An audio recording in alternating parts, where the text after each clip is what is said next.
to First Things First. I'm Jenna Wolf. That's the Hall of Famer Chris Carter. That is Nick Wright. May I just pause for 1 second to wish my daughter Harper a very happy birthday. 5 years ago today, I was in labor. Happy birthday, Harper. That's wonderful. Yes, we're really excited. Have a great day, little one. I will see you soon. She's watching. She likes to say your names. She calls out the names when the show starts, and then she goes Happy birthday. to do something else. A lot of quarterback news to discuss this morning. We're going to dive into all of it. Is Teddy Bridgewater on the trade market? Lamar Jackson has come back down to earth, and after last night, it appears Andrew Luck still has a ways to go. That's where we begin this morning, and let's just say it is a darn good thing preseason doesn't count. Otherwise, we'd be singing a very different tune regarding Andrew Luck today.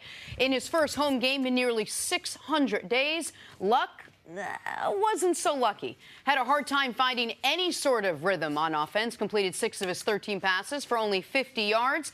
Tough couple of sacks, and he did have a pick. He had that interception. Despite all of that, though, Luck still managed to be upbeat after the game. I'm very, very encouraged, both one by how I feel. I feel great, great, which is it makes me happy. But then, and two, the attitude of the guys, and then going out and playing football. I told someone after the game, I was like, "Ah, man, I'm sort of happy to have been sacked by Suggs and a legit sack." I was like, "Oh, I landed on my right elbow." It's sort of reminiscent of how I injured my shoulder a couple years ago, and I didn't feel anything, didn't give it a second thought. So I think that's actually a big deal for me, and being able to sort of lose that thought bubble, if you will, that thought cycle.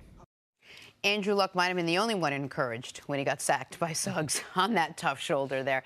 CC, where does Andrew Luck's comeback stand after 2 preseason games now? Well, I was very encouraged because I know how tough the game is. I know how tough the league is. I know how tough it is to play quarterback. So if Andrew Luck hadn't been injured and he had played the way that he played last night or the previous week in preseason game number 1, I wouldn't be concerned at all. There's so many things about football that you only get better as far as practicing.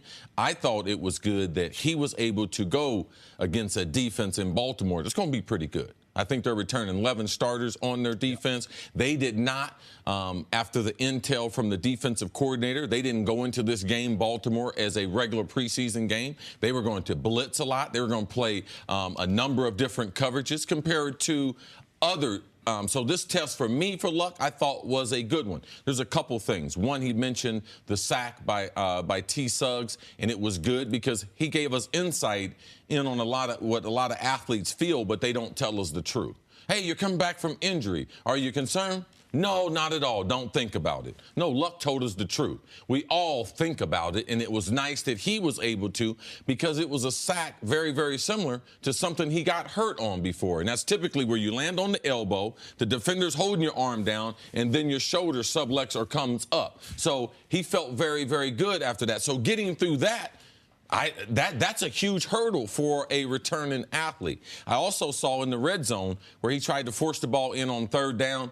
That you can't simulate because in practice, the coaches will blow the whistle and be like, oh, he's out of the pocket. We're not going to put him in harm's way. But in the game, he was able to simulate, hey, there's a linebacker right there. Let me try to thread this needle. And the guy was like, no, this is NFL game speed. Let me show you. So the ability to be able to go at full speed, which he did have a failure and throw an interception, I'm fine with that. But getting sacked by Suggs and falling exactly the same way he was hurt a couple years ago, I think is monumental. So I thought it was encouraging. This game is tough. It's tough to play quarterback in the NFL, so I still like what I see as far as him being at the podium, still being enthusiastic, still having that rare smile that we see from quarterbacks after the game. Listen, the sack by Terrell Suggs on that play, I'm not going to hold that one against him because he also said we didn't play the clip, but that's a deep shot, slow developing play. It's 3rd and 7. You are going to need time for that play to work. He tried to roll out a little bit, and this is why, Terrell Suggs, as they said in the broadcast, he has 125 career sacks for a reason. The Colts also were without their starting left tackle. I think it was Jack Doyle tried to chip Terrell Suggs but did not do a great job of it. He comes around. The play, and everyone's focused on that and the interception. I agree with you also that what he said, it is encouraging. He can fall on his throwing shoulder that way and feel fine about it. But what was my biggest concern with Andrew Luck coming back? How much has he learned from being the most pressured quarterback over his first 3 years, being the most hit quarterback in the pocket over his first 3 years, about getting the ball out quickly? And his final play, and I think we were able to put a clock on it, the last play he took, I mean, league average is 2.7 seconds to get the ball out. I mean, he's at 4 by the time he's touched. Now, that's not a play people are focused on because he's not thrown to the ground. He's not injured on it. It's just he's in the grasp.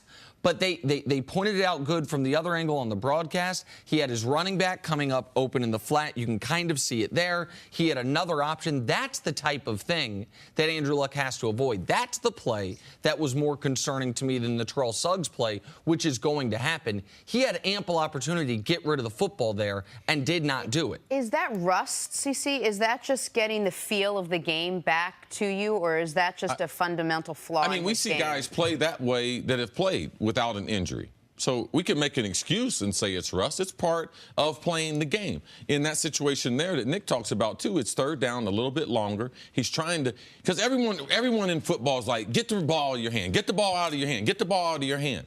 But also, there's a certain play called that there might not be someone open. All right? There's offensive linemen that have to do their job. This blitz, they had a blitz right here. It was a zone dog where they brought 3 guys and they dropped 1 guy off of his left. So he was trying to make sure that he knew where he was going. And if he does throw to the running back, he's got to throw right over a 6'5" guy's head. So we just can't be too consumed with get the ball out of your hand, protect yourself, if there ain't nobody open, because other people have things to do. So we have to be careful in get the ball out of your hand in trying to run the offense. It's third down. You have to hold the ball sometimes a little bit for guys to be able to get down the field. I think when he runs with the football out of the pocket is more of a true measure of has he learned his lesson from what's happened to him in the past. Did you see anything, besides staying healthy, taking the sack by Suggs, did you see anything encouraging in the way he's throwing the ball and his velocity and anything in any other part of his game? Chris can speak to the throwing motion better than I can, but you talked about going into the first preseason game that's something you were going to watch, and then after the first preseason game you thought it was the same motion that we'd seen from Luck at Stanford his first year up until the injury. To my eye, it looked similar as well. Did you want to see more plays downfield? Did you want to see him open? Listen, if you want to see more plays down the field, they need to upgrade their personnel. Well, that's what I was going to say. So, I mean, we're going to sit here and critique Andrew Luck to death. All this and this and this and this. He don't have great wide receivers. And T.Y. Hilton didn't play yesterday. Right. And so that's part of it as well. But my other big takeaway from yesterday's game is I've been saying there's 2 divisions in the AFC that you can almost flip a 4-headed coin to say who's going to win it. The AFC West, I still feel that way. The AFC South, I do not feel that way anymore. That is, to me, I've seen enough from Indianapolis to know even if Luck is peak Andrew Luck, that's a 3-team race. This is a team that has a lack of talent on defense, has once again a lack of talent at running back. T.Y. Hilton's a good player, but if your passing attack all of a sudden looks like that when T.Y. Hilton's gone, like you don't have enough weapons offensively. They lost Dante Moncrief this offseason, who shouldn't be a huge loss, but appears to be a huge loss. Like that, I look at the Colts and say they've got a ways to go. Even Luck's going to play better than he did yesterday. Yesterday was a poor game from him on a lot of levels, even if it's encouraging because he could take the hit, because he's getting the experience. But that is a team that what you pointed out on the play that I highlighted that is interesting is you said it was a zone dog. But that's a 3-man rush that got to him. That's a 3-man rush that got to him. Like, that's an indictment on guys in addition to Andrew Luck holding onto the ball. I mean, you have 2-on-1 for two of the guys rushing, and the guy right up the middle got to him. I mean, just beat a guy clean. So they have some personnel issues that Luck can't control. All right, we'll take a break there. Coming up, should we be encouraged or discouraged by Lamar Jackson's performance last night against Andrew Luck? That's next on First Things First. All right, last we had this awesome throw from Joe Flacco to his new teammate, John Smokey Brown. Look at the concentration in the toe tap there. It's a heck of a catch to get both feet down after the bobble. Good catch by John Brown. John Brown, they need him to come up with some big plays. Coming over from Arizona Cardinals, they need a lift from the wide receiving core. They're looking to get it from JB. Great catch here in the back of the end zone. Flacco put it where only his guy could catch it. And he's more known for his speed, at least he was in Arizona. Yes, if he can develop into a slot receiver, it'd be a huge help for them. All right, let's keep it right there. Baltimore rookie Lamar Jackson with a tough game, competing for that starting quarterback job. He did throw a touchdown pass, but that was his lone highlight of the night. Finished with just 49 yards on 15 passes. Joe Flacco played 3 series, completed 7 of his 9 passes for 72 yards and a touchdown. You know what we have here, don't you? A conversation about the quarterback situation in Baltimore. CC, let's start with you. What was your impression of Lamar Jackson last night?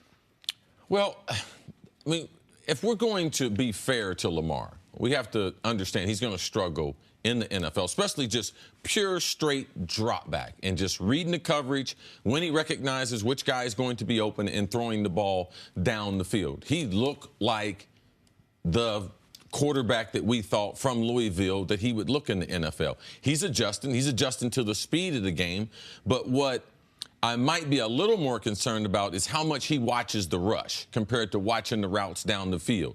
He is ready to bail out before he should be. So for me, I'd like to see him step up into the pocket and be able to wait for those receivers down the field. So anytime he gets any type of pressure, either flush from his left or to his right, you can see that he's ready to get out of the pocket. I think those things will come. And talking to Ozzie Newsome, he's a kid, when he does make mistakes, that he corrects those mistakes. He's very, very hard on himself. So Baltimore is satisfied with what they've seen. This is their 3rd preseason game because they played in the Hall of Fame game. So he's gotten a lot of reps, but he is going to need those. Joe Flacco is the starter. If Baltimore, if they're trying to win games, Joe Flacco should be in there. Lamar is only a change of pace right now, and I'm not surprised that he has struggled maybe more so than the other quarterbacks taken in the first round, because from passing the football, he's got probably the longest way to go of all the quarterbacks that were drafted. Oh, I don't think there's any question that he's got the longest way to go as far as being able to guy that can drop back and pass the ball 25 times a game, much less 30, 35 times a game. He's in an odd spot because if you would have asked me after the draft, who's the quarterback of the 5 quarterbacks taken most likely to play in some capacity in week 1, I would have picked Lamar Jackson. But if you would have asked me who's the quarterback least likely of the 5 quarterbacks taken to start at quarterback in week 1, I would have said Lamar Jackson. The encouraging part of yesterday was he had as poor of a start as you can have. He was 0 for 4. He was missing guys badly. There was 1 3rd down where I understand the receiver didn't run the greatest route. At least that's what they said in the broadcast. Didn't run the greatest route. Didn't appear he'd run the greatest route. But he had him wide open in a soft part of the zone and just threw a bad ball. He was as bad as you can be his first 3 series. And then he finished the game after that 7 of 11. And the play he made, see, I know you're talking about bailing out while in the pocket on the rush. What I thought was interesting about the touchdown pass was it was a 3rd and 2 around the 10-yard line. He had the corner. He had already bailed out. He was rolling to his right, but he had the corner where he could have run for it, picked up the set of downs. Instead, he went to his 3rd read and got the guy for a touchdown. In the moment, I thought he was going to run for it. He actually ended up throwing for it.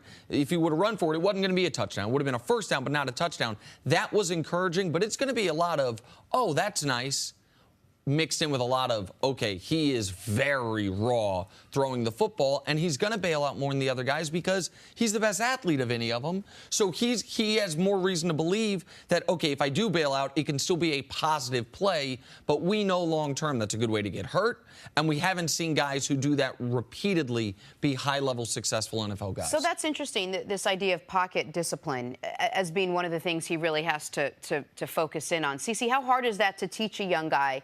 Because I guess your instinct when you are as athletic as he is to want to bail and run. But how hard is it to teach a guy to stay in the pocket? It's very hard to teach young quarterbacks who are very athletic because at every level they've been able to escape the pressure. The guys least likely to be able to tackle them in space are the guys on the defensive line. But once you get to the NFL, you think those guys can't get to you till you get all those reps and you realize they can get to you, even on the touchdown pass. Nick, in his eyes, he might have thought he could have got to the corner, but he was going to take a big hit in trying to get there. He made the right decision by pulling up. That's the reason why they had a little soft roll on third down to try to move the pocket so he can get a better throwing lane. What I get concerned about him bailing in the pocket and not having discipline is because I wonder if he can see. Because I know guys who are challenged from a height standpoint, there are blind spots in that pocket. So I believe that Lamar, I know based on talking to other quarterbacks that are his height, they can't see. So if he keeps bailing out, when will he ever be able to trust his field, trust the route combinations, and be able to throw into those dark spots? Because that's what Russell did. He did it early. That's what Drew Brees did. That's what and they did that. And that's trusting early. Your guys and trusting You your have to be able to routes. trust the integrity of the pocket. That's what they call it. You have to know your left tackle is going to brush the guy past you. Your right tackle is going to stay a little more engaged. Guys on the line of scrimmage are going to either know you can get help from your center, double teaming one of the defensive tackles. Those are things that you will gradually understand and get a feel for and won't be in a rush. Because if you are going to leave the pocket, I prefer with him to leave in the middle of the pocket so he can have his eyes down the field compared to spinning, taking his eyes off the wide receivers, because then you can't throw the ball when your head's down. We saw Baker in his first preseason game do this at a much higher level than I would have expected any rookie quarterback to do, which is even when he was leaving the pocket, he wasn't leaving to run, and he was keeping his eyes upfield, and it's how he was able to make the big, if people remember it, 3rd and I think 17 play on the sideline to Antonio Callaway. They ended up being challenged. Like, these are things that the Lamar has not yet developed. And if we're going to be totally fair, some people have questioned if he'll ever develop it. It's one of the reasons why people were saying, should he change position? Because even at the NFL level, he's still a dynamic athlete. Even by NFL standards and big, strong, fat, he is still a dynamic, quick twitch athlete. He said one thing really interesting after the game that I wanted to get your take on, which is he said he thought one of the reasons he had the slow start was he didn't take advantage of the time when Flacco was in there to keep his shoulder loose. Like, and I read it and I was like, that's an interesting thing to say. And I thought about it like, how many games in Lamar's life has he not been the starter? You know what I mean? Has he been on the bench at the start when someone else was out there? And he said he now knows for the next preseason game that while Flacco's out there, to be staying loose like it's pregame. Lamar, watch Tom Brady. Watch Tom Brady in the game where he knows he's not going to take a break. Watch how many throws he throws in between series when they're getting ready to go back out there. He's throwing the ball. That's what the veterans do. It's a lot of little things that people have to learn in trying to perfect their craft and being a professional. And it seems very, very simple, but I think that last night he understood that better when he went in there. And not rusty, but he wasn't ready to throw his fastball on that first play. All right, quickly, we saw a pretty good Lamar Jackson in that second game. We saw shaky Lamar Jackson, some would say, at least to start out last night. Who would you say is sort of the real Lamar Jackson, or closer to the athlete we're going to see? I think right now, I think what we are seeing is exactly who he is. A guy who, if he were to be an NFL starter today, would complete right around 50% of his passes, would make a few dynamic plays, and would look way over his skis. Like you said this in the beginning, another quarterback, not controversy, but a quarterback competition. This isn't a quarterback competition at the moment. Like now, a year from now, it could be Joe Flacco when they can move on from the contract, and they showed Joe Flacco since signing the contract last in the NFL in yards per attempt, last in the NFL in a lot of categories. They have reason to want to move on from Flacco, but right now, Lamar is that totally unmolded piece of clay we've talked about. He's going to show flashes, but he's not close to there. Yeah, he's ready to play 10 or 15 snaps. It's going to be hard for him to develop, too, because they're going to ask him to be running around. He's not going to be coming in, subbing for Flacco, or being a wildcat where Flacco's on the field, and they're just going to have him drop straight back and throw the ball. So he's going to be doing things that necessarily don't lead to developing discipline in the pocket. All right, we got to take a break there. Coming up, is Teddy Bridgewater about to be traded? Next, this is First Things First. Welcome back to First Things First. Always a good time when former head coach Eric Mangini joins the program. That is a gorgeous suit, Coach. Good to see you. It's a gorgeous, it glows. Why you got to piggyback on my statement? Just let it sit. No, there. it happens to be a gorgeous. It's shimmering. And yeah, you were going to say that if I didn't. Jenna. Not what I was going to say. Nice dress, Jenna. Thank you so much.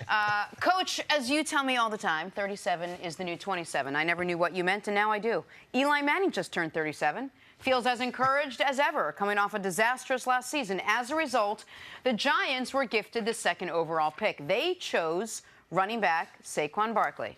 Some said they should have drafted Eli's replacement there. Eli says he wants to prove the Giants did not make a mistake. The whole Giants, the organization, Coach Shermer, everybody, and how they handled the offseason and saying they had faith and confidence in me and want me to be the quarterback. I didn't know what was going to happen this year, so I feel like, hey, I've got a second chance, and I want to prove them right, prove that they made the right decision and sticking with me, and that I can play at a high level and win a lot of football games for the Giants. All right, Coach, shy of wins, how does he do that? How does Eli Manning go out there? What is the key for him to be really, really successful this year? Well, I think they made the right decision as well, and I do believe in Eli Manning. We talk all the time about quarterbacks who have no Super Bowl wins, and Eli's gotten 2, but Eli gets pushed in the back of all those conversations, and he's got 2 against New England Patriots, which, isn't the easiest thing in the world to do. He's much more prepared this season for success than he was last season. They had a lot of things go really wrong in New York. Now they've improved the left side of that offensive line substantially through free agency, through the draft. They've got a legitimate running game. You've got receivers that can create some problems. Odell looks like he's in the right mindset. This offense has a chance, I think, to be very good. And it's going to be also interesting to see the effect that Pat Schumer has on the offense as well. So I imagine this will be a really good year for Eli. So the guy that they could have drafted his replacement with, that pick, that's the guy that's the key to me for Eli this year, Saquon Barkley. Because you guys, both of you, and Chris and I were talking about this before the show, talk about the numbers game a lot when we're talking about the Dallas Cowboys, for example. That Dak's going to be facing a lot of 8-man fronts, which means he's going to have man-to-man coverage with his receivers. Can those guys beat it? You can't, unless I don't have the numbers quite right. I don't know how you can play an 8-man front if Odell Beckham's on the field. Unless you're fine with single covering Odell. Or you could, Chris, you were trying to describe the way you could theoretically double Odell, but only if you have double tight end, single back. You play a 4-3 and you play cover 2. No, I'm saying with an 8-man front. Yes. Doubling Odell with an 8-man front is almost impossible. They could try on a certain downs, but very difficult. So if you're going to have to double Odell throughout the season, if Saquon can be the guy that a lot of people believe he is, which is a guy who, in a typical offense, would demand an 8-man front against him, well, now all of a sudden it's pick your poison with the Giants, and that sets Eli up to succeed. Because if the teams are really focused on slowing down Odell and really focus when they can on slowing down Saquon, you still have a guy that I think, Evan Ingram, they spent a first-round pick on him, is poised to have a big season. I like Sterling Shepard on the other side. Like, you have other guys that can still make plays, and they are going to have no attention paid to them. But I think it starts with Saquon. That Saquon instantly is the guy that we've seen these top 5 running backs be, where whether it's Gurley or Zeke, guys that the moment they step on the field as pros, they're like, oh, that's one of the best running backs in the league, and you have to account for him defensively. That's what I think can help Eli more than anything this year. Yeah, I think Saquon is a dynamic player, but running backs don't necessarily force you into a 7 or 8-man box. It's the offensive line. That's the reason why, because you get so many holes, they're getting to the second level, and coach feels, I got to put an extra guy in the box. So as we talk about Barkley, yeah, he's important. But let's look at Todd Gurley's rookie year. Sensational.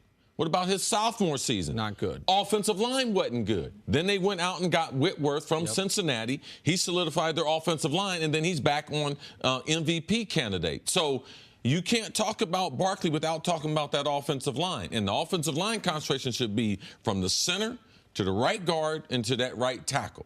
They got problems there. And until they solidify that, as far as Pat Shermer, are they going to be able to be physical on that side to be able to create that 7-man box? Like, that's what they're going to have to do. But that offensive line, that they will determine if that pick was the right pick. And can they come off the ball and be physical?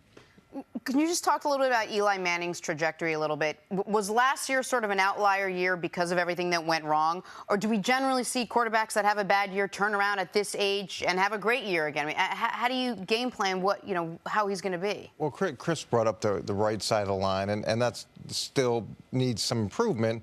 But there were so many holes on that offense last year that they've addressed a lot of them. Getting Odell back, and he can be the player that he hopes he can be and the Giants hope they can be. Getting a legitimate running back, being able to fix the left side of the offensive line, having a tight end that can affect the middle of the field. They've fixed a lot of those holes. They haven't fixed all of them.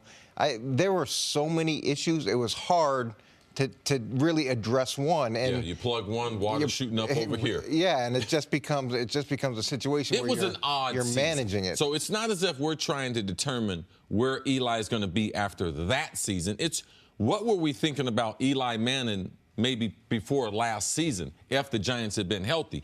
Any team that we see have that year with the types of injuries they're going to have, it's not old age. It's a matter of it's go time for Eli. We know he's won 2 Super Bowls, but right now the franchise, they need him to play at a level that he hadn't played at the last couple years.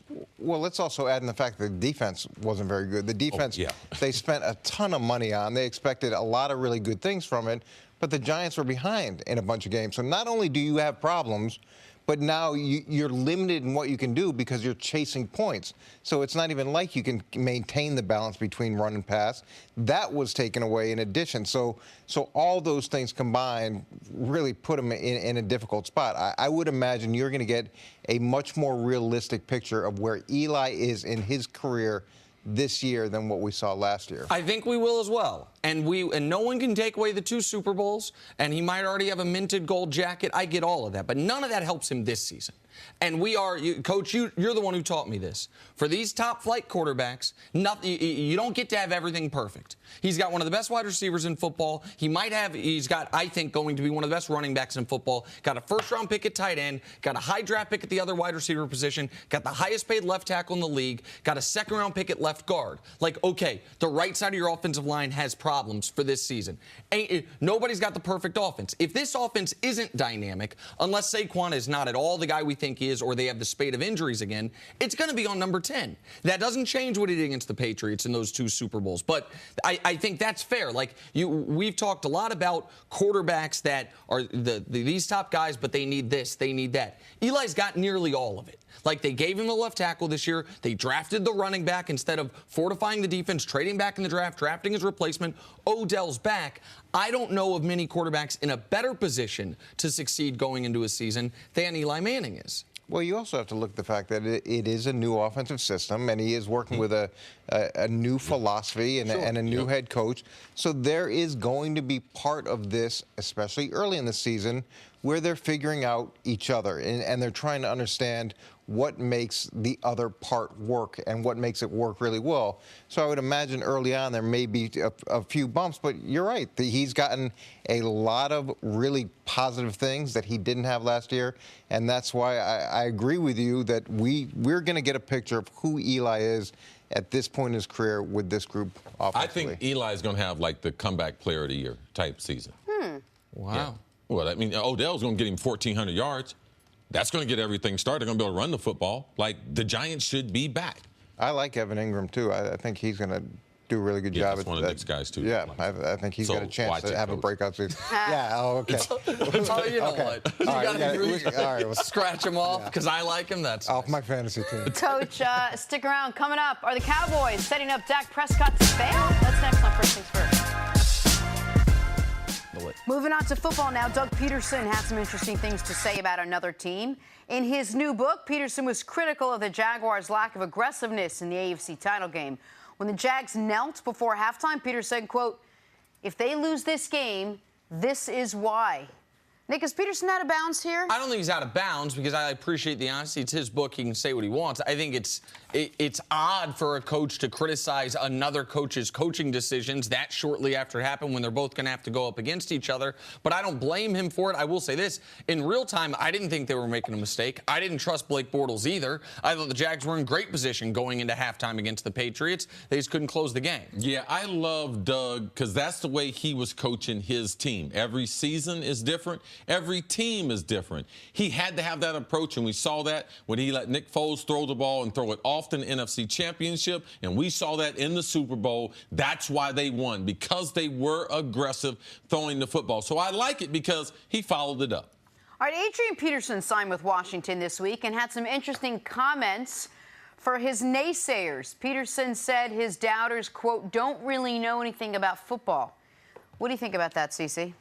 No, you don't have to know an awful lot about football to realize a running back in his 30s is not going to have a long shelf life. So, Adrian, some of the things that football players think, oh, man, they didn't play, they don't know. We do know about the athletic body. And you are not the guy you were 5 years ago.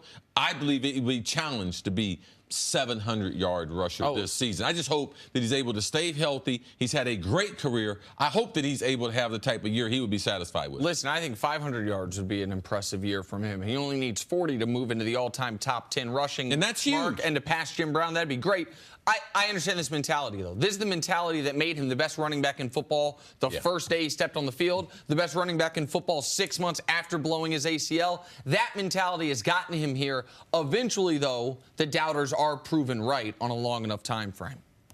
All right, ending with the Steelers now. Ben Roethlisberger is set to make his preseason debut Saturday against the Titans.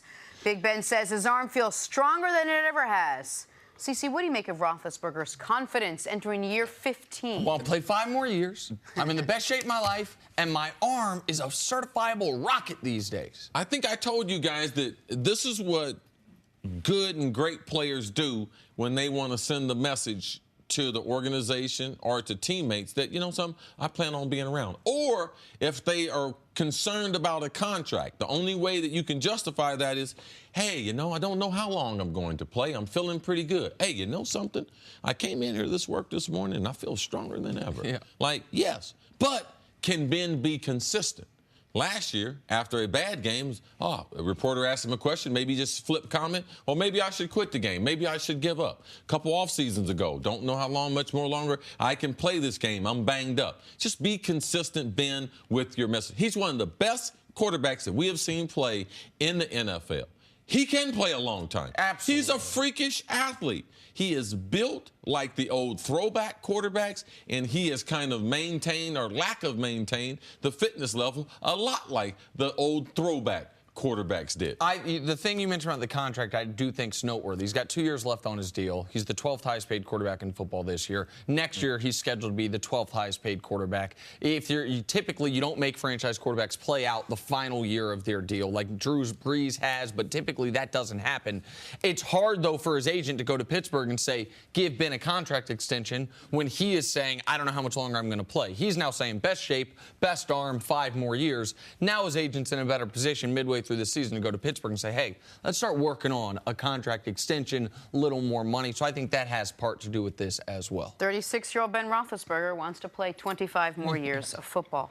Moving on to college football now. The preseason AP poll is out. And for the 3rd straight season, Alabama comes into the year ranked #1. Nick Saban is looking for his 2nd straight title and 6th since coming to Tuscaloosa. And to break it down this season, we've got our guy, Fox College analyst, Joel Klatt. Hey, Joel, it's great to have you on the show again. It's good to be here. How are you guys this morning? We are good. We're Getting great. excited. Weather's changing. College football's back in the conversation. Let us start right there with Alabama, who was named #1 in the AP poll for the 3rd straight year, as we discussed. All right, Joel, who is the best chance of dethroning Alabama?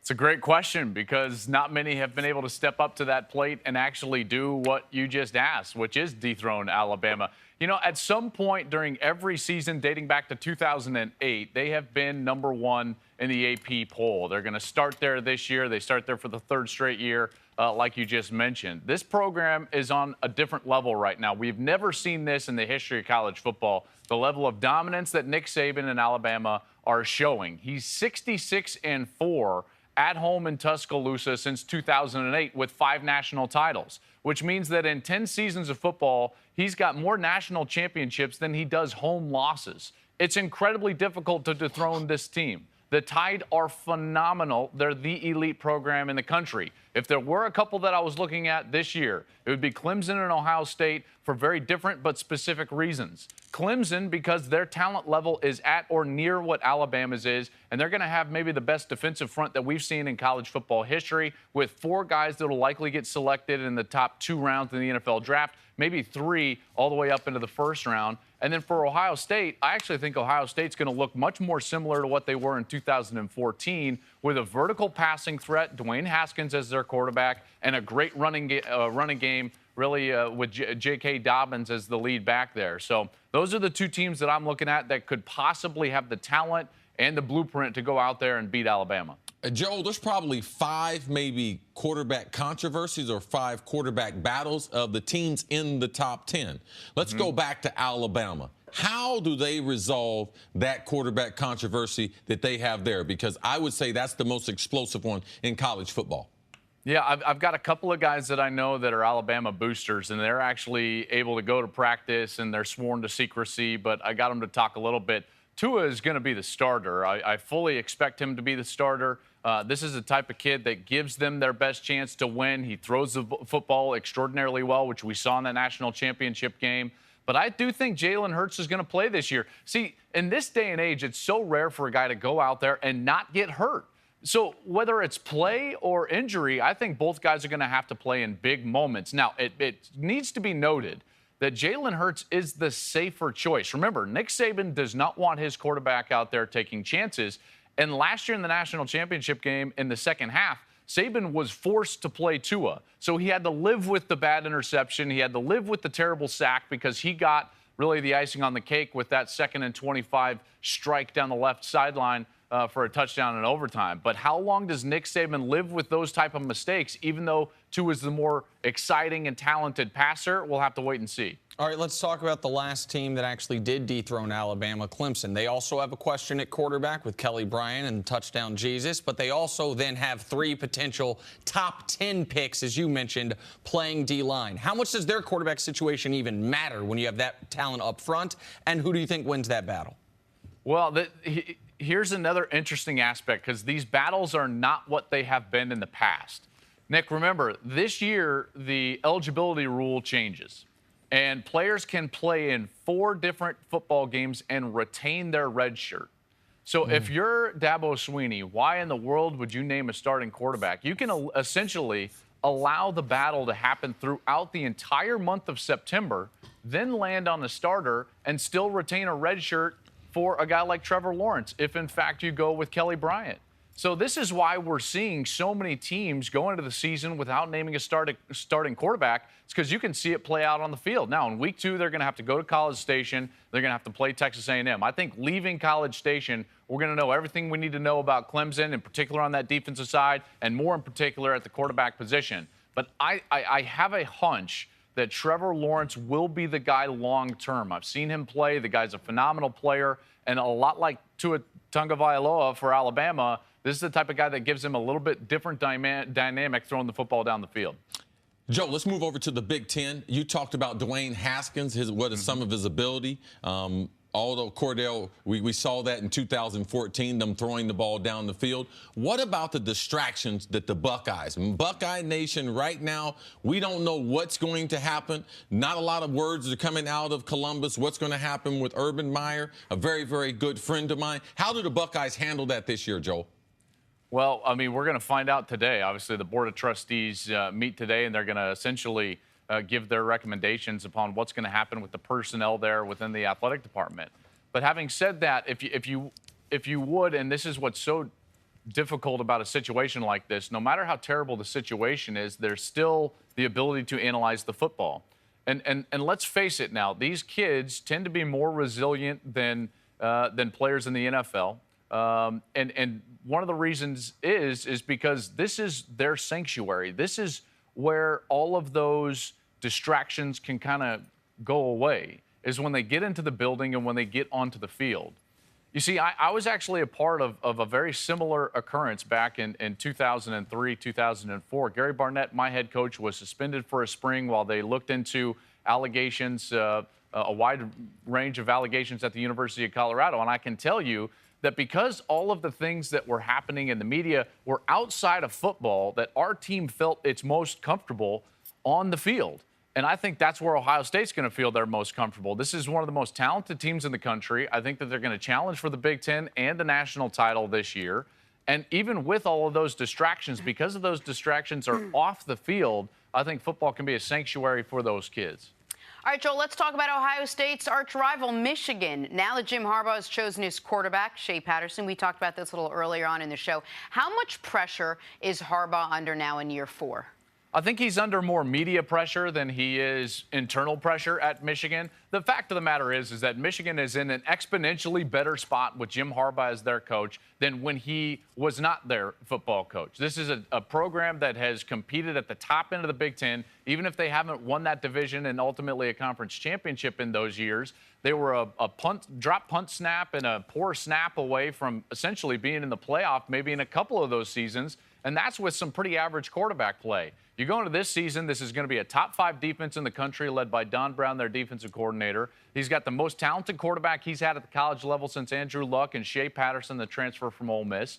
I fully expect Michigan to contend for a playoff spot this season. The narrative that this guy is underperforming at Michigan is media-driven, and it's false. Those that don't like him press this. Networks that don't like him press this. The fact of the matter is he's one of the 6 or 7 best coaches in America. His record proves that out, and this year this is going to be a very good Wolverines team. All right, Joel, before you leave, was the last question, one of your pet peeves. Let's talk about playoff expansion. Barry Alvarez says we got to go to 6. Now, it's not the 8 I'd prefer, but it's a step in the right direction. What's your response to Barry? That's terrible. It's a terrible idea, and I hope it never happens, quite frankly. And I fully expect everybody within the sport to argue for more entrance into the college football playoff because that means more money for those entrants. Listen, if we care about the sport, if we care about the regular season, if we want to maintain the relevance of regular season games, in particular in the non-conference or even in conference play, we need to keep this playoff at 1 less than there are power conferences. Listen, I could go on a dissertation about this. I've got a whole model that works out much better than your 8 teams, but I will tell you this. College football has to keep this at 4, or else we're going to ruin what is the most unique and most important regular season in all of sport. And anyone that argues otherwise is just, quite frankly, not looking. The NFL preseason continues tonight on Fox. Number 1 draft pick Baker Mayfield and the Browns take on the defending Super Bowl champion Eagles. Pregame starts at 8 Eastern, live from New York with Terry, Howie, and Michael. Then on Sunday, the Bengals square off with the Bills. You can catch it all on Fox or stream it live on the Fox Sports app. All right, time for us to go viral. Marshawn Lynch has been living his best life since returning to the NFL last season, and now he has fulfilled a lifelong dream. Take a listen to this. Look at that. Pack.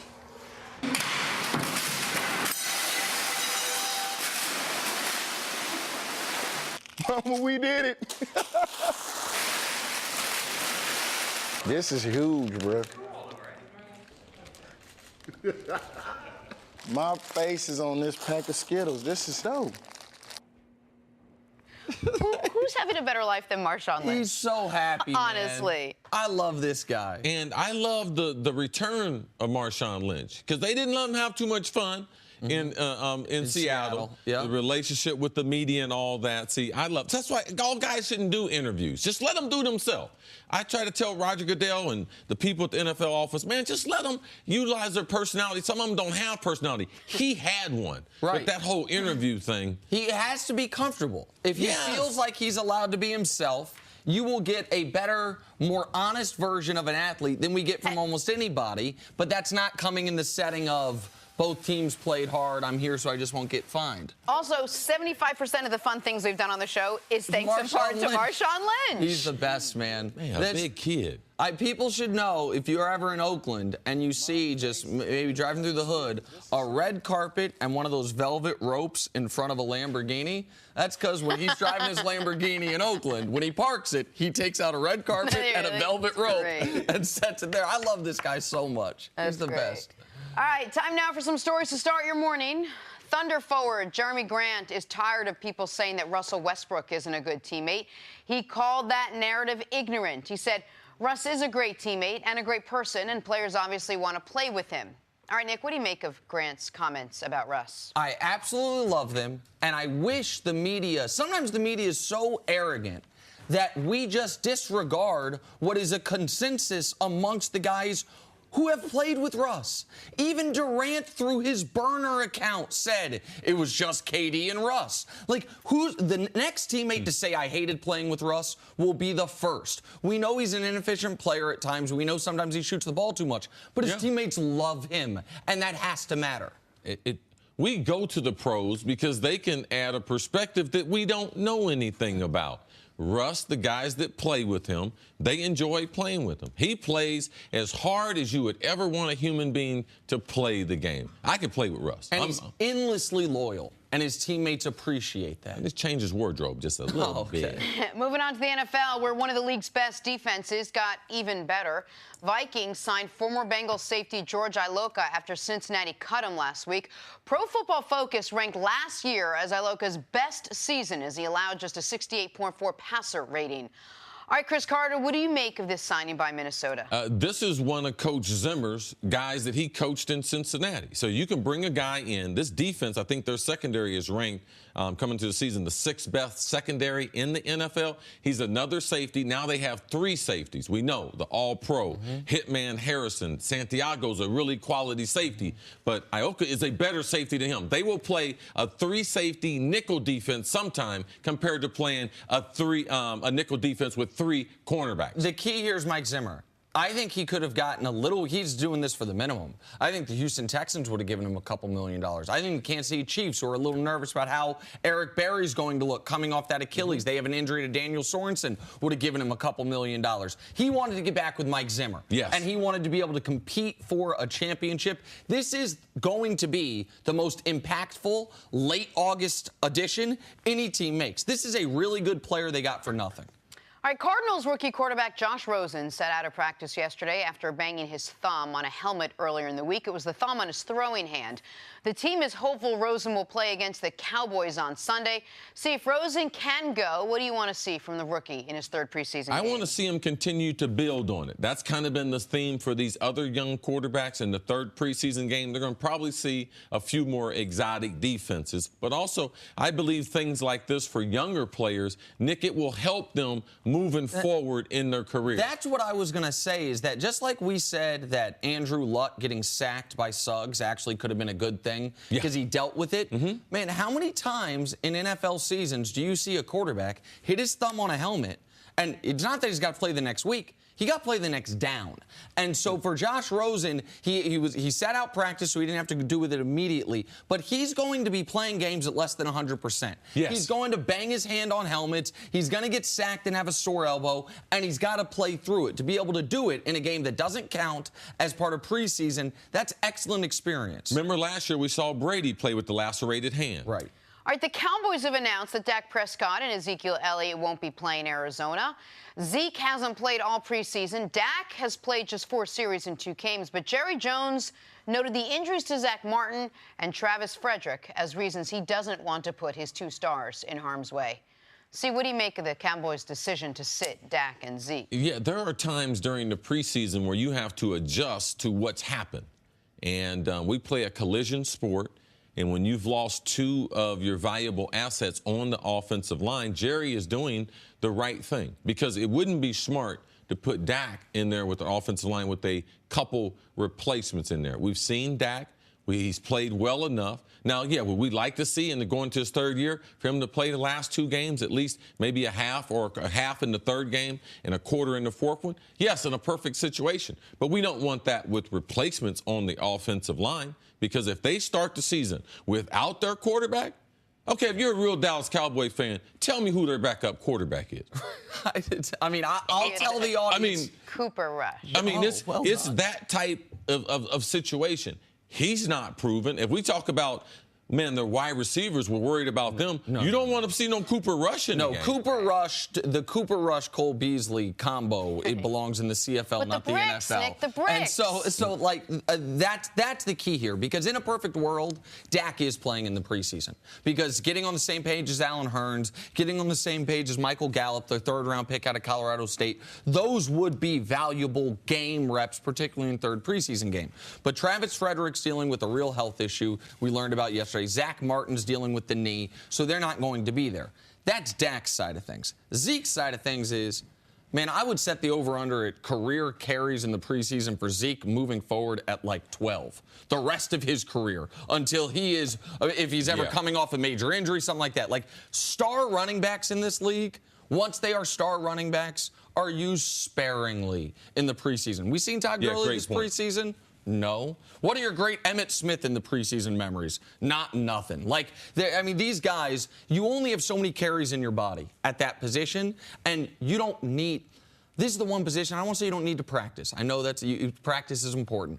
But Zeke doesn't need to play in extra games to be Ezekiel Elliott at that position. Right, because the skills are so transferable. We always talk about, well, what position from college is the easiest to transfer over? It's running back because of their instincts and their natural runners with the football. Also, NFL fans should know that if I want Zeke and Dak to get some work where I can control it, we can scrimmage in practice. Right. I can have a 20-play scrimmage in practice, tell everybody, listen, we're just not taking the quarterback down, and we're not tackling the running back. So you can get a lot of work that NFL fans don't see that you can get by going against your number one defense. We talk about Dallas, how good their defense is going to be this year. You can create a great matchup in a rarefied atmosphere where you can control it in practice. Will give them enough reps that Zeke's going to carry the ball at least 20 times week number one. And the reason why he'll be able to do that is the coaches will get him prepared there as we approach these last 2 weeks of the season where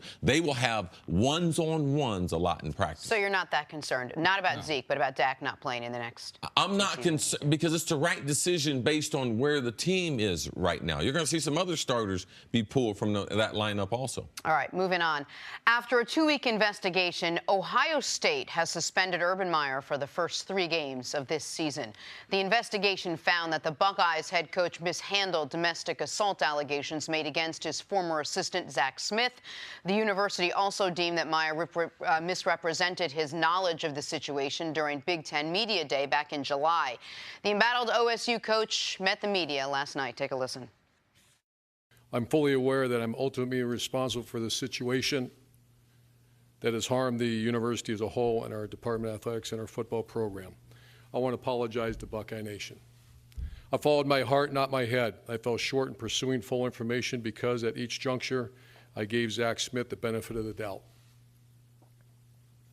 As I reflect my loyalty to his grandfather, Earl Bruce, who was my mentor and like a father to me, likely impacted how I treated Zach over the years. I did not know everything about Zach Smith, which was what Zach Smith was doing, and I'm pleased that the report made this very clear. I did a poor job at Media Day. It's a big reason why we're here today. I was not being as complete and as accurate as I should have been at Media Day and afterward, but there is no intent to mislead. My role is to set a good example. In this instant, I did not live up to the university's standards.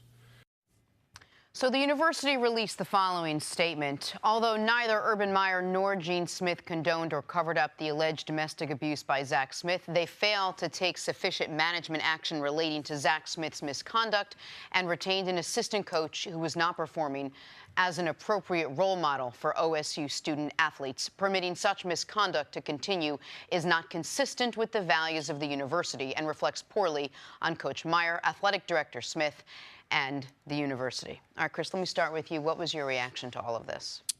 Well, God knows I love my university.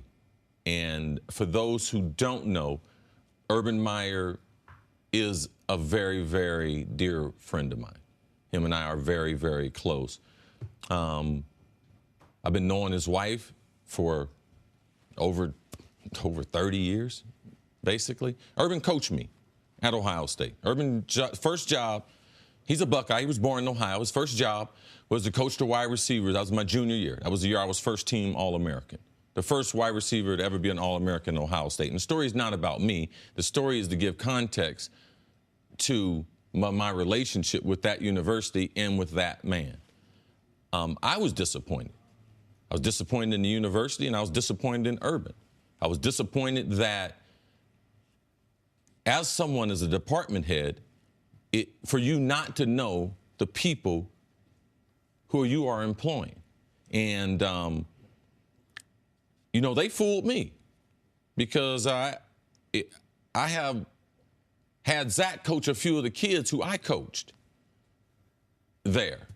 And some of those kids felt like that Zach wasn't the quality of the coaches of the other, Larry Johnson Sr., people like Mike Vrabel, who have coached at that great university. That's one of the great things. They talk about Urban, but, man, we've always had a line of great assistant coaches.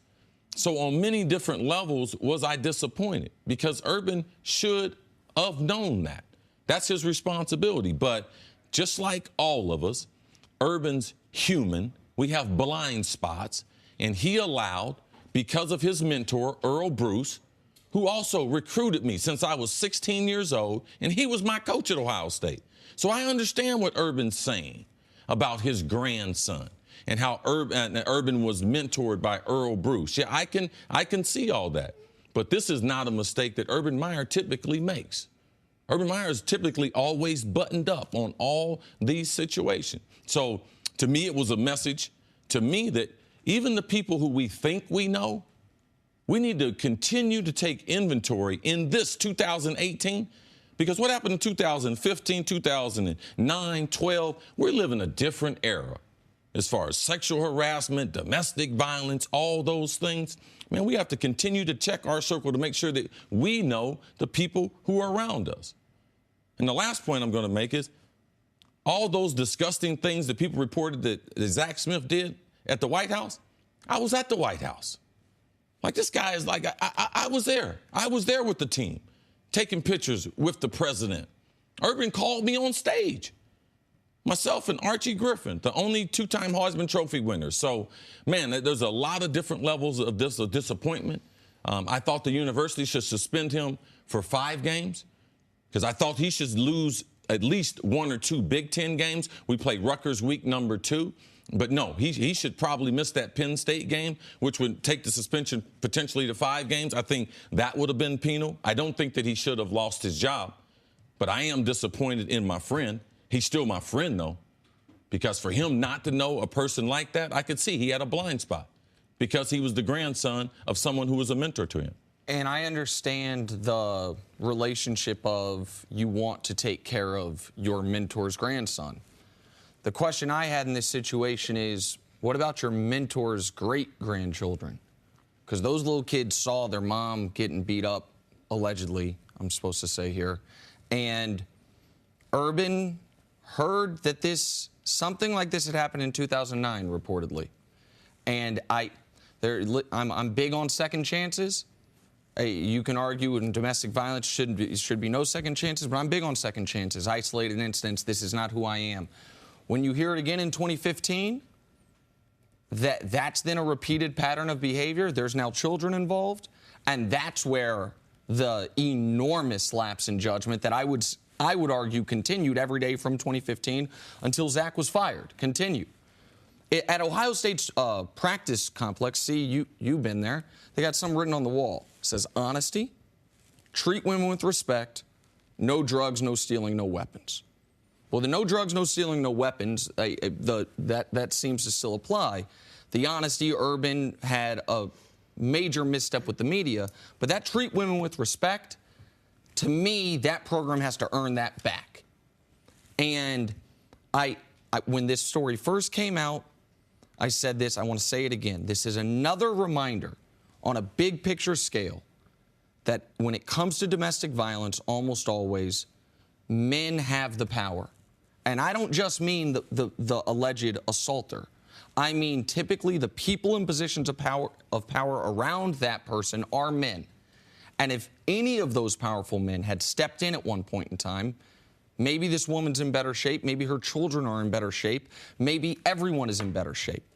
And you're right, it's 2018 and we have a better understanding of it now, but it's just it's so troubling for me that a lot of us have this blind spot, right, where we wouldn't accept open racism from our friends, but a little misogyny, a little sexism, like those things, to me, a lot of us have blind spots on. As far as the punishment goes, I didn't think he'd get fired. Whether he should be fired or not, I didn't think he would be fired. I agree with C. If he, as for the, would have been more penal to miss a big game in Penn State, but that's, to me, not the bigger story here. It's about Zach Smith, his ex-wife, and the children. No, and I echo what both of you guys are saying. I also would have liked to have seen a little more of a heartfelt apology as opposed to just reading from a prepared statement with what felt like very little heart and very little remorse. But again, he was blessed with another chance to come back, to have just 3 games or 3 weeks missed. 3 weeks? 3 games. 3 games missed, right. So,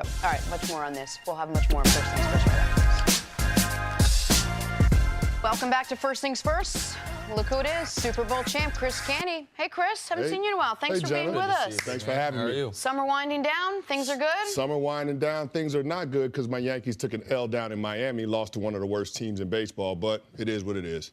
Got an off day. Hopefully they regroup. We bounce back in Baltimore. None of it matters, man. It's coming down to one game. You Hold got that one L, game Joe. for The your wild card? season. Yeah, Don't be you got trying to one see you game behind for the your camera, you season. lose. I held out hope that maybe they could you're catch the gonna Reds. catch Boston. Maybe. Yeah, right. Maybe. For like Okay. a day and a half. Good luck. Hey, if you're a kid these days and you've got the most coveted toy in your possession and you're not going to play with it, like that Nintendo Power Pad that Chris Canty used to have, why not see if any of your friends would maybe trade you something for it?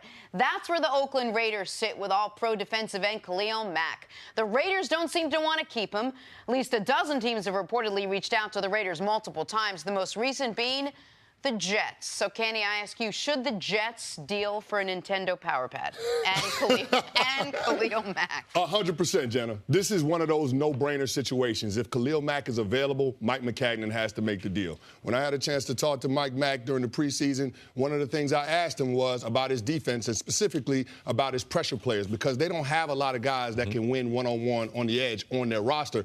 And he didn't rule out the possibility that they could potentially look to trade before the regular season to bring back one of those pieces. He volunteered that information, but now after the news earlier this week about them being interested in Dante Fowler Jr. and then the Khalil Mack report surfacing, it's starting to look like the Jets are trying to get that one missing piece from their defense. If you look at all 3 levels of their defense, the edge pressure player is the only thing that's missing right now. Well, let me ask you this. This is what would you do, and then also, given your relationship with McCagnon, what do you think he would do?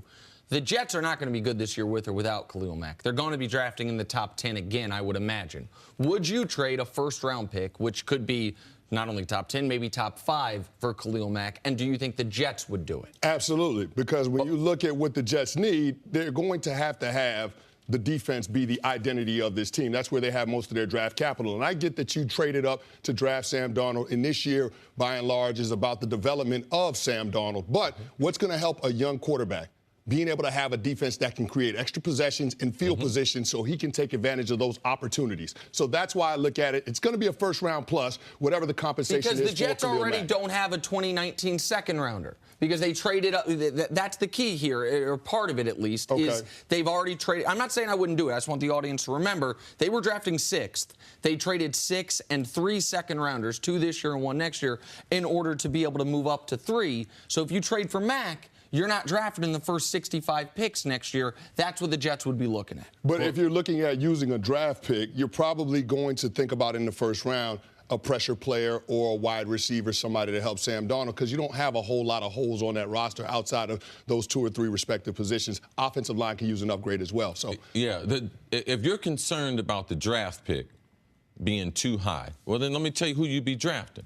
You're going to be drafting either one of the 4 kids from Clemson, either Nicky Bowles at Ohio State, or big man Oliver at from Houston. University of Houston. Now, would you rather have them or Khalil Mack, who also, sidebar, happens to be from University of Buffalo, which happens to be in New York. So you get the premier rusher, one of the premier rusher, compared to a hope and a prayer. Because out of all those players I mentioned, that's 6 defensive ends, or defensive tackles and ends, I can guarantee you 4 of them will not reach their potential.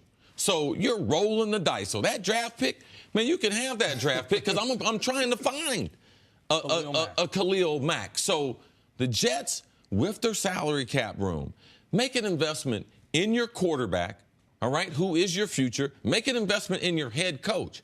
He did a remarkable job with those pieces that he's got. Man, give him a pass rush. He's a defensive specialist. As a coach, give him one of the premier pass rushers. I believe this is a no-brainer for the Jets to bring in one of the premier rushers to put him in that, to put him on the perimeter to be able to play in front of that home crowd where he is from this state playing. I believe that you're not going to get that type of value of any player. And there's some good players in this year's draft better than Khalil Mack. No, you make a very good point. But is there something to be said for putting your trust in the general manager that he drafted? He moved up to get Sam Darnold, let him really build this young team. You're not going to be great for the next couple of years. You're going to have an opportunity to maybe put together a lot of young guys that are going to be high in the draft and grow everybody at the same time. Well, here's the thing, Jenna, and that's a valid concern, the culture that's in the building. But if you look at what Mike Maccagnan and Todd Bowles have done together over the course of the last couple of off seasons, they've moved on from some veteran guys in that locker room that necessarily weren't on board with what Todd Bowles wanted to do. Yes. They had to clean up the locker room chemistry. There were some issues going on after that Brandon Marshall, Mo Wilkerson, Darrelle Revis era of Jets football. So I think that he's done a good job of being able to do that. Now you just have to infuse the roster with talent. But the one thing that I will say, there's got to be some winning to support all of the slogans and the mantras that Todd Bowles and Mike Maccagnan have been selling those guys. I mean, it's one thing to preach it during the offseason and during the preseason, but if you're going out there in the regular season and what the Todd Bowles and Mike Maccagnan told you isn't working, you're not having success in the way of winning, then it's going to be a problem. So I think you've got to be able to go out there and get somebody like a Khalil Mack that can be a difference maker for this team. Yeah, I support you. And there's no team, there's no franchise in any of the four major sports that can win a championship with all young players. It's nice to say, hey, we're going to groom all these players together, but you can't have that. You have to have different levels of productivity, and you have to have different levels of experience in the league, because if not, everyone's not going to gel together. You need some veteran players that are established, like Khalil Mack, to bring some stability and leadership to that organization and locker room. And Mack is the perfect type of veteran, given your concerns, because he's 27 years old. He's entering year 5. If he were a 31-year-old pass rusher, then I would think I would be more concerned about it. And to be fair, so the audience knows, I was presenting the argument against it because I thought everyone at the table was going to be for it. I also think you can get Khalil Mack. You can get Khalil Mack. Like, the NFL GMs sometimes don't do this math. I don't want to trade this draft pick. What's the best case scenario for your draft pick? Like you said, he's half as good as Khalil Mack. Your best case scenario is one day he becomes a defensive player of the year. Yeah. Well, this guy already is. And the salary cap room that you mentioned is key here. There are some teams that might say, you know what? I'd rather draft a guy who could turn into him, who for the next 4 or 5 years I have on a very depressed salary, than pay a guy top of the market. But the Jets have so much cap space going into next year. They even could do a contract to where they give him an enormous bonus up front, so by the time they are paying Sam Darnold, his cap hit isn't so onerous. That's one of the issues going on with the Rams and Aaron Donald right now. They don't have a ton of cap space right now. They also know we're going to have to eventually pay Jared Goff. We don't want Donald's money to balloon at the same time we're having to pay Jared Goff. Like, the Jets have a lot of weaknesses. We focus on their wide receiving core, most noteworthy. Pro Football Focus says the biggest weakness of their team is not defense, but pass rush. Pretty good run defense, yes, but no pressure on the quarterback. In my eyes, he's the best player in the league at getting pressure on the quarterback. If you can get him, I think that's a no-brainer for this football team. Raiders fans, frustrated, frustrated. Bottom line, you're not going to be a good defense unless you can get to the quarterback. It's true. All right, got to take a break. Chris, stick around. Coming up, big missing piece for the Giants. Details next on First Things First. Back here on First Things First with Chris Canty. Canty, your former team, the New York Giants, were happy to get Saquon Barkley back in practice. He's been out 10 days after tweaking his hamstring.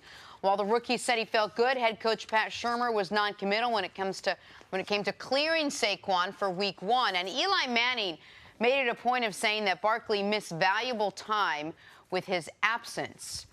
Chris, how big of a deal is Saquon missing most of the preseason? To me, it's got to be a big deal. I mean, because you drafted Saquon Barkley with the expectation that he was going to help Eli Manning in this offense compete for a championship over the course of the next 2 seasons. That's how long the Giants have Eli Manning under contract. If that wasn't the intention, if that's not the expectation, then they probably would have went ahead and drafted one of those young quarterbacks like you saw the crosstown Jets do. But the fact that they have Saquon Barkley and he's only played in 1 preseason game and he's probably not going to play the rest of the preseason, I'm a little bit concerned just because it's a lot to ask a young running back to come in without playing the majority of the preseason and have to get 15 to 20 touches going against one of the best defenses in the NFL in the Jacksonville Jaguars in Week 1. Yeah, and also let's look at OBJ. People forget that he struggled with a hamstring, problematic early part of his career, especially that first year, getting through training camp and those first couple games. But you don't get better at pro football unless you're practicing pro football. And what Eli is not trying to be critical of him, but he's saying in the last 2 weeks of training camp, we talked about before, those simulated scrimmages you can have in practice with the Dallas Cowboys with Zeke and Dak not playing. When you're not picking up blitz protection, when you don't feel guys how big they are, how strong they are, now he's just adapting, which he would have done the first 2 weeks of the preseason. He's going to be adapting in the month of September. Live bullets, games can be won and lost with his decision making. So Eli is right. And Eli is the one that can receive those mistakes. If he doesn't know the blitz protection, if he gets knocked back, if he's limited, he can only play 1 or 2 downs because of his lack of experience. It affects this Giants offense. When you were putting the type of responsibility on this rookie, you would have loved to have seen him play in 3 or 4 games behind this very suspect offensive line, especially on the right-hand side. Obviously, it's not ideal, but if you're telling me a guy that's a top 10 pick that we need to be an instant contributor is going to miss the vast majority of preseason games, 3 of the 4, he had that awesome, it feels like he had that first play of his NFL career in the preseason and nothing since then. He hurt his hamstring in practice on a fly, on a long pass catch, and he's going to be able to practice, by the way, but if you're going to tell me you're going to miss one of these guys, the position I hope it is running back. Like the guy that I'm least concerned about, even if it's not ideal, is this position and a guy that level of talent at running back as well. I mean, tell me if you guys think I'm wrong. Like some of the blitz pickup stuff, some of the things he has to learn classroom-wise, he can still do that with live practice and in the meeting room rather than in the preseason. It is not the same. It is not the same getting on a whiteboard. We're going to draw this up compared to an NFL linebacker and the type of intensity that he's going to bring in those types of settings. So, no, this is not transferable. And he hadn't seen this. The running back thing that we say is transferable is everything they've seen since they were 8 years old. So they adjust to that. The blitz pickup and the passing game are the hardest parts. And the reason why I can't agree with you is if this was Ezekiel Elliott, if this was a guy who was a workhorse in college, so what happens week number 1? We get the game. We're up by 4 points late in the game. He's got 15 touches. Can he take another 10 touches? They're going to need him to. Yeah. But would you learn that in preseason? Because in preseason, they're not going to have him do that. He's been in his first NFL game, Nick. He has seen the wear and tear. We could see it. We can feel it. You know how many running backs they going to dress on game day? 3. At Penn State, you know how many running backs they got dressed? 10. I mean, it's just a total different game, and you need those reps to be able to adjust. It's fairly shocking, your first NFL game, and you realize it's 48 of us in uniforms? Wow, where'd the team go? We're used to in college dressing 120 at home, 60 on the road. Like, it's a big adjustment when you look around and see, man, there ain't no backups. Like, so those things that become the preseason can never be removed from the NFL if they want the product not to suffer severely. We have seen even with the practices, not the lack of two-a-days, the product already suffers early. And we will see a young player who didn't participate, he will also suffer, Chris. CC, is it fair to say that he's missed the majority of the preseason in terms of actually playing in games, that he's probably not going to be at his best in week 1 of the NFL season? It's impossible to say, because even if he's great in week number 1, how much better would he have been with some reps? My point exactly. I'm just saying with everything that this Giants team is trying to do this season, Saquon Barkley is going to be a huge piece of that. Oh, Not just totally with the agree. offense. The team's formula for success centers on Saquon Barkley being a running back that's capable of producing 1,500-plus yards from scrimmage, 12-plus touchdowns. If they don't get out to the kind of start that they need to, because Saquon Barkley is taking a little bit of time to adjust and get acclimated to regular season football because he didn't have a lot of preseason, that could put the Giants in a big spot. I mean, that could put them in a tough spot. But we have to assume there's going to be a little bit of that getting adjusted or acclimating to the NFL regardless. I think we have an idea just because of the guys we've seen the last couple of years, the Leonard Fournettes, Todd Gurley, Zeke. They came out and had fantastic rookie years. That can't be the norm with running backs. No, I mean, if we think that's what Saquon Barkley is going to do. He's the number 2 overall pick. You think he has yes, to be? absolutely. It has to be. It has to be that. You don't draft him number 2. He's the highest drafted running back since Kajana Carter. He was drafted higher than Zeke, then Gurley, then Fournette. And Zeke, by the way, with a full preseason, should be noted, his only bad game of his rookie year was his first game. His first game of the rookie year, I think he had like 30 yards. At the top of my head, I'm going to say that. And then he was a monster moving forward. The Cowboys, by the way, lost that game. It was Zeke and Dak's first game.